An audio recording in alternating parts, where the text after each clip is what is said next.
Let's speak now to a senior member of the People's Coalition Party, who is also the party's national treasurer, Elder CHIMA Benjamin. Thank you very much indeed for coming in. Thank you very much. Well, you're an elder, but your presidential candidate, it's fair to say, is the younger. Yeah. How did it all pan out for you? Well, we started before 2015, to register a party. And even before then, we have been working on the ground as pressure groups in areas where, we are representing the interest of the masses, of which the masses know we have their interests at heart, of which immediately we were registered as a political party. We have followers. And then our presidential candidate, we needed a very young person to project a very young person. And we took time to pick up Dr. Nicholas Felix as our presidential candidate. And if you have watched it Felix Nicholas or Nicholas It's Felix? Nicholas Felix. Okay, because what I've seen is Felix Nicholas. Yes, Felix is the surname. Right. Yes. So if you observed in some of the television interviews he had before the elections, definitely you know that he's a person with substance, and you know that he has the resources upstairs to be able to manage Nigeria and bring Nigeria out from the woods, so to say. He himself also has been working on the ground, and he has his representatives. He formed a campaign group, which was integrated into the party. He formed a campaign group that was even very effective at the grassroots. They were spread out, they were spread all through the 36 states of the Federation. Because I was going to ask you, where is his base? Good. I mean, where is his, where does he have his kind of seat? Where is he headquartered, as it were? Okay, he's lived abroad for a while, and he's been coming in, and mobilizing people. But the director of his campaign group is based in Nasarawa State, and we have our zonal chairman also in the 6 geopolitical zones. So we all worked together in order to make sure that we have the grassroots to understand our policies, to understand our manifesto. Well, obviously a very tiny grassroots voted for you, because I mean the gap between, never mind the fact that you came third, we can crow about that all day, but I mean the gap between yourself and the runner-up is just staggering. It's staggering. I understand that. That shows that we had a very short period to work. Well, you said you came in before 2015. Yes, that doesn't sound like a very short period. Before 2015, we have been working as pressure group. Right. So you metamorphosed into a party when? We metamorphosed into a party. We were one of the last 23 registered political parties in August. Right. Good. Immediately after our August of 2018. Of 2018. Right. So you can see within August 2018, and then campaign ban was lifted a few months, 1 or 2 months after, and you can see we had very limited period to transform. Right. But because we have had that impact on the grassroots, we were able to, make such, though it's a little impact, but I see it as a big impact. And was Mr. Nicholas Felix part of your campaign group prior to your metamorphosing into a party? No.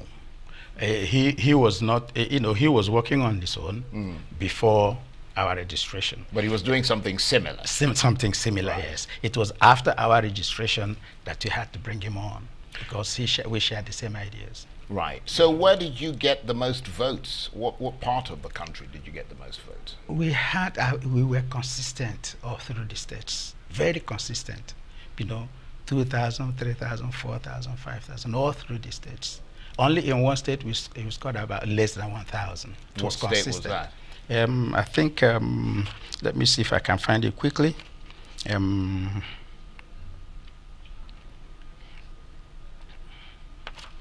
You don't remember the state? I can't remember the state immediately, yes. But where did you score the most? We scored. We scored. I mean, granted, you're the national treasurer of the party. Your job is to count the money of the party. Yeah. But I expect that you're a member of the executive. The party, yes. And therefore, you must have had a post-mortem after the elections. Yes. To see where you scored high and where you scored low. Unfortunately, we have not had that post-mortem. We've been engaged. Well, I mean, the results were broken down. Yes, you must have been following. Yes, we have all the results. In fact, I was part of the team at the National Collation Center. I have all the results. Right, but you don't remember where you scored high. Only that I have not been able to tabulate it in order to get immediately how. Right. Well, let's talk about your presidential candidate. What part of Nigeria does he come from? He comes from Edo State. Right. Okay. And you said he'd been. What are his credentials? Or I mean, what is his sort of? He's a minister of God. He's a pastor. Sorry. Yes, he's a pastor. Right. He has a church in the U.S., in New York, to be precise, and he himself has the vision to become the president of Nigeria. Right. And what do you make of the way the results of the elections panned out? What does your party make of it?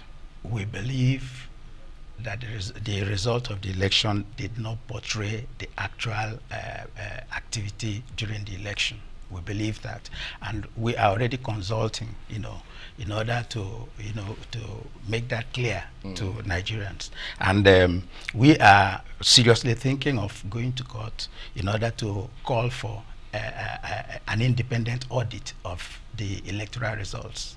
Because most of the information that was, gotten from the election, from the polling units, were not exactly what was added up at the last count. Right. So you had your own tabulation, yes, of the votes that were cast in the polling stations that you monitored. Majority of them, yes. And you didn't think that it reflected exactly what it didn't match what you it didn't match what we had at the National Collation Center. Right. So we are getting prepared to challenge that. At least to call. We may not call for cancellation of the election because it's a huge cost to Nigeria, but we will call for an audit of the electoral materials. Right. Some would say that it's pretty pointless from your party's point of view anyway. It might be pointless to us because it will not benefit us directly. It won't make much of a difference, really, yeah, but in terms of your vote count. No, in terms of maybe us as a party, it may not be. It may not affect us directly, but it will affect Nigerians, And our interest is Nigerians, not on party. Our interest is Nigerians, protecting the interests of Nigerians and letting the votes of Nigerians count. What was the reaction in your party when you discovered? Because I mean, to be quite fair, a lot of people knew more about people like Kingsley Moghalu and Moyole Sowore and Fela Durotue. I mean, these people took part in debates. Certainly Moghalu did. National debates where the whole country watched them. I mean, Kingsley Moghalu declared himself to be the unquestionable third force in Nigerian politics, and he was very confident that he was going to, at the very least, come third, but he didn't actually make it into the first 10. So what was the reaction of your party when you discovered that you'd come third? Now, let me comment about Kingsley Moghalu. I like his ideas. He's full of ideas. We all do. But his ideas was being sold to the elites, not the grassroots. That is what affected him. We have fewer elites in Nigeria than the grassroots. And a lot of the elites don't actually vote. Part of the problem. Exactly. They could relate to his intellectual capacity, but it wasn't good translating into actual votes, which is what you need to win. Exactly. And when you come, to the papers, to the television, he's making waves, but in the grassroots, nobody knows about his ideas. Nobody can even break down his ideas. They couldn't relate to and it. They couldn't understand it. Exactly. Right. So, but if I am in a position to advise the government, I will advise for a government of national unity, which will include these brains. Right. Because everybody have their own areas of specialty, which will be very good for Nigeria. Well, it may well happen. I don't think they'll call it a government of national unity. You know, I just use that phrase. They'll call it the administration of President Buhari. Okay. But they may well add people from other parties. I mean, I don't hold your breath, but it is a possibility. Yeah. But what was it then? I mean, you said that Kingsley Moghalu and the likes of them came across as being fairly elitist in their ideas and their communication. But your presidential candidate doesn't even live in Nigeria. He lives in the United States. So what was it that he managed to get through? What was it that he communicated to the people that gave him that number of votes? Good. Before I knew him, he has already been on ground. He comes down, you know, he identifies with the grassroots. He's been doing a lot of charitable work, you know, towards the grassroots, you know. And then when we became a party, you know, seeing his activities drew our attention to him, you know.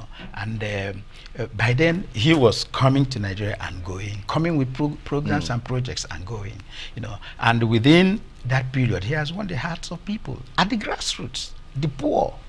There was a time they distributed kerosene to many states when kerosene was scarce. When kerosene was 300 naira per bottle, they distributed kerosene to the grassroots, to the very, very poor people. So these are the people. They remembered him. Exactly. And how much of what he did was translated from his being a pastor? In other words, he turned from using his leverage as a pastor and turned it into politics. Now, a pastor takes care of his sheep. You know, we call them sheep.